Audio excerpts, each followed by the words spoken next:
Hello, this is the Watchdog, and welcome back to Fun with Watches. If watches weren't fun, you'd only need one. Today we're going to review the LIGE 6801 Submariner Homage. Let's start out with the wrist check. I'm wearing my Seiko SRPD 59. It's Disney Friday, and I should be wearing my Invicta Disney watch, but I really miss my Seiko because I've been wearing this LIGE for the last 3 or 4 days. But I gave Grogu a Disney watch to wear, so at least he's wearing a Disney watch. He's just wearing that Disney Loris watch. Grogu was feeling a little down today, so I asked him if he checked his midichlorian count.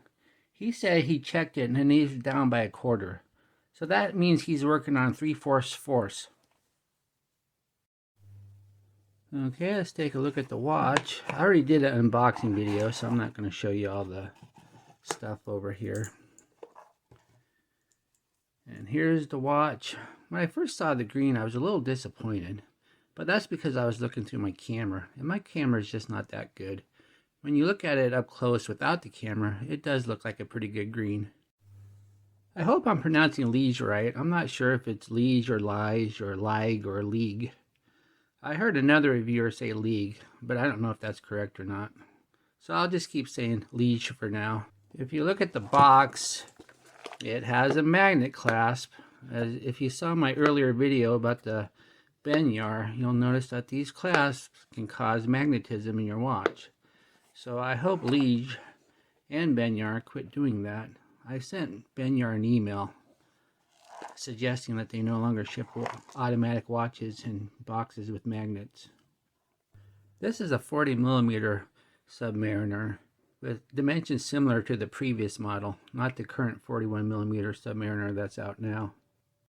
This watch is $38 during the previous big AliExpress sale, and with tax and everything, it came out to about $40. And I'm really surprised about just how much watch you are getting for $40.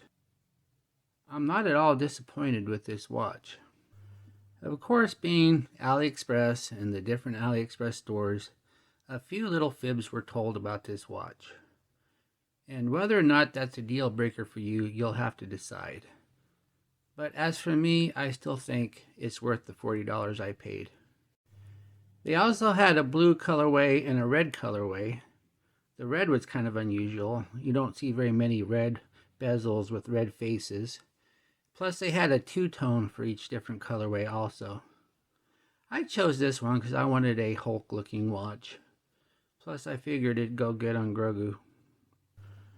The watch is 40mm at the bezel, 47.4 lug to lug, has a 20mm lug width, and surprisingly enough, only 12.4mm height. That's really short for a Chinese automatic. And it only weighs 143 grams, so it doesn't feel that heavy on your wrist. It has a 60-click ceramic bezel. At least I assume it's ceramic. It sure looks like ceramic. Although, I don't know, for $40 it might be another material. And the bezel has very good action and no backplay. I was surprised about that. Most of these cheap watches have a lot of backplay. But one bad thing though is it does not line up with the 12 o'clock. As you can see, it's off a little bit. If it was a 120-click bezel, then it probably would line up, but it doesn't. But what you can do though is you can just move it just a little bit and it will stay in place, and then it can at least look lined up. The website claimed it was a 120-click bezel, so that's one little fib they got caught with. Although I don't mind, I like 60-click bezels anyway. I think 120 is not necessary. They also claim that it has a sapphire crystal. Well, I went ahead and decided to test that because a $40 watch having a sapphire crystal sounded a little bit too good to be true. So I went ahead and ordered a diamond tester on Amazon. So let me get that out and we'll test this right now. Here's my Pagani Design No Time to Die Homage, and this does indeed have a sapphire crystal. So we'll just go ahead and test that to show you that my device works. Okay, it's showing sapphire. So let's go ahead and try it on this watch now. All right, nothing. So this is indeed not a sapphire crystal. So they told a little fib there. Just for grins and giggles, let's test the case back too. Nope, not sapphire. And another thing about this crystal is the bezel sticks up over the crystal. So when you rub your thumb across the bezel, you can feel the edge. It's just kind of annoying. It has a Cyclops that provides a little bit of magnification, but not the 2.5 magnification of a true Submariner. Looks to me like it's just like 1.5. When it comes to Cyclops, if you're not going to provide at least 2 times, why even bother? But at least it's centered. Some of these cheap watches, the Cyclops isn't even centered. It has a green sunburst dial with applied indices and an applied logo. But if you look at it, well, looks like the hour hand is blocking it. Let me move the hour hand. If you look at the writing underneath the logo, instead of saying LIGE design watch, it says design LIGE watch. And then it also says 1856. I'm sure LIGE watches have not been around since 1856. It has a signed screw-in crown, providing 100 meters of water resistance. It feels sturdy. I think they're not lying about the 100 meters. The bezel is in there really good. But I do not have the equipment to properly test that. And so they've been caught in a few fibs now, so I can't guarantee they're not fibbing about that. But it sure seems sturdy. It has a solid steel case. This is not chrome plated. See, look at the brushing on the bottom. If this was chrome plated, that would be shiny too. Plus it has a really good feel to it. It feels heavy. There's some heft to it, where not all the weight is the bracelet. So I'm pretty sure this is solid stainless steel. The display case back shows the movement, and I do not know which movement it is. There's absolutely no writing on the movement. All they say is imported. Where it is imported from, I do not know. I have my suspicion that it's just another Chinese seagull movement. But once again, I do not know for a fact. They do claim 28,800, which is a pretty high beat for a $40 watch. I was skeptical about that, but when I put it on the time grapher, it did indeed show that it is beating 8 times a second. So it is a 28,800 watch. And I've never seen a $40 watch with that high beat rate before. If you look at the chart, here's the first time graph I did on it, and it's running 9 seconds fast, which isn't too bad. I'd rather have a fast watch than a slow watch. It's a lot easier to set a fast watch. You just pull the crown out and hack it, wait for time to catch up, and then push it back in. You don't even have to mess with the hands at all. The bracelet has solid end links and nice brush work on the bracelet. The bracelet's very nice. It does have quite a significant taper. It goes from 20 millimeters down to 16 millimeters at the clasp. But it looks like solid links. I don't see any creases. Usually if it's folded, you can see some creases on the edge. I only had to remove one link to fit this on my 7.5-inch wrist. So if you have a very big wrist, this will not fit you. Of course, you could always buy another one and just take the links out of it since it's so cheap. You could even get the quartz model, which is even cheaper, but should have the same bracelet. Or you could just simply put it on a strap. And since this is the same size and dimensions of a Submariner, you could probably find an aftermarket bracelet that would fit this if you need a bigger bracelet. It has a butterfly clasp, which I found to be a very odd choice for a Submariner homage. And the thing too is it's an integrated butterfly clasp. If you don't like the clasp, it's not going to be simple to replace it. It would be easier to replace the bracelet than it would be to replace the clasp.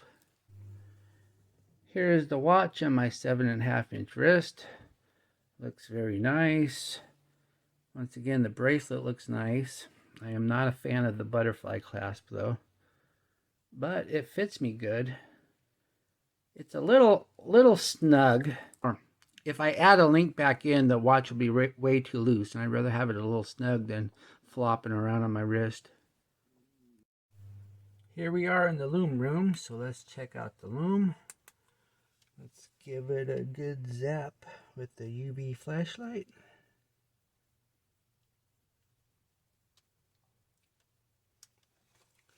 And let's shut off the lights and shut the door. Okay, as you can see, the Lume isn't too bad. The hand Lume is different than the Indus Lume, and the hand Lume is better. It's always better if the hand Lume is better than the Indus Lume rather than the opposite. The Lume pip, though, that's the most disappointing. It fades the first. So, in fact, the Lume pip doesn't last very long at all. But overall, for a $40 watch, the Lume isn't bad. When I go from a light room to a dark room, you can often see the Lume. You don't always have to charge it with the UV flashlight. Once again, it's only the Lume pip that's disappointing.